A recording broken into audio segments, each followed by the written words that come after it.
లక్ష్మణ్ కుమార్ గారి నాయకత్వం, లక్ష్మణ్ కుమార్ గారి నాయకత్వం, డాక్టర్ కవ్వంపల్లి సత్యనారాయణ గారి నాయకత్వం,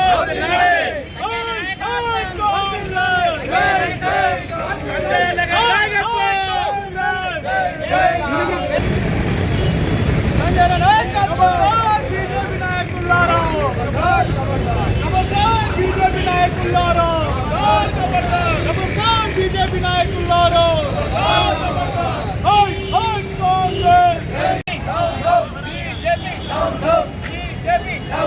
మల్లికార్జున ఖర్గే గారి నాయకత్వం, మల్లికార్జున ఖర్గే గారి నాయకత్వం, మల్లికార్జున ఖర్గే గారి నాయకత్వం, Narendra Modi Narendra Modi Narendra Modi BJP BJP BJP BJP हटाओ, बीजेपी हटाओ, बीजेपी हटाओ, जय कांग्रेस, जय कांग्रेस, जय कांग्रेस, जय कांग्रेस, जय कांग्रेस, मल्लिकार्जुन खड़गे गारी नायकत्వం, बीजेपी बीजेपी बीजेपी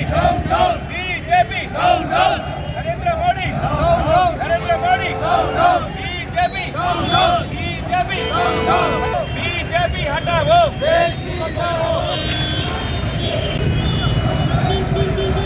జగిత్యాల జిల్లా కాంగ్రెస్ పార్టీ ఎస్సీ డిపార్ట్మెంట్ ఆధ్వర్యంలో ఏదైతే ఉత్తరాఖండ్లో హత్వాల్లో ఏఐసిసి జాతీయ అధ్యక్షులు గౌరవ మల్లికార్జున ఖర్గే గారు రామ్లీలా మైదానంలో ఒక సభకు వారు హాజరు కావడం జరిగింది.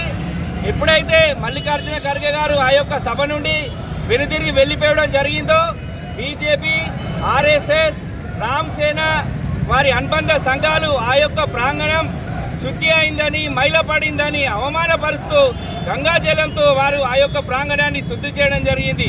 దానికి నిరసనగా టీపీసీసీ ఎస్సీ డిపార్ట్మెంట్ చైర్మన్ అదేవిధంగా మానకొండూరు ఎమ్మెల్యే గౌరవ కవ్వంపల్లి సత్యనారాయణ గారి పిలుపు మేరకు రాష్ట్ర వ్యాప్తంగా అన్ని జిల్లా కేంద్రంలో ఎస్సీ డిపార్ట్మెంట్ ఆధ్వర్యంలో నిరసనలు ధర్నాలు చేపట్టడం జరుగుతుంది.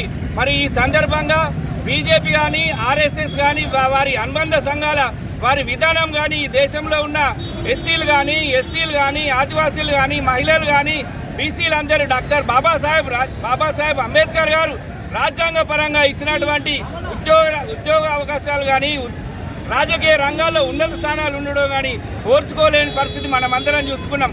దీనికి రెండు ఉదాహరణలు. రామ్నాథ్ కోవింద్ గారు రాష్ట్రపతిని చేస్తూనే వారికి గుళ్ళోకి రానికుండా చేసిన ఘనత బీజేపీ పార్టీది.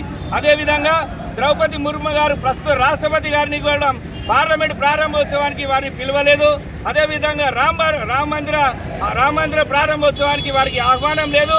అదేవిధంగా ఉత్తరప్రదేశ్లో అఖిలేష్ యాదవ్ గారు ఒక బీసీ బిడ్డ మాజీ ముఖ్యమంత్రి గుళ్ళోకి పోయినందున వారిని గుళ్ళోకి వచ్చినందుకు మళ్ళీ పడిందని అక్కడ కూడా శుద్ధి చేయడం జరిగింది. మొన్నటికి మొన్న నిజామాబాద్ ఎంపీ తలలో బుర్రలేని ఎంపీ వారు కూడా ఎస్సీ ఎస్టీ కేసును లొట్టబీస్ కేసు అని కూడా సంపాదించడం జరిగింది.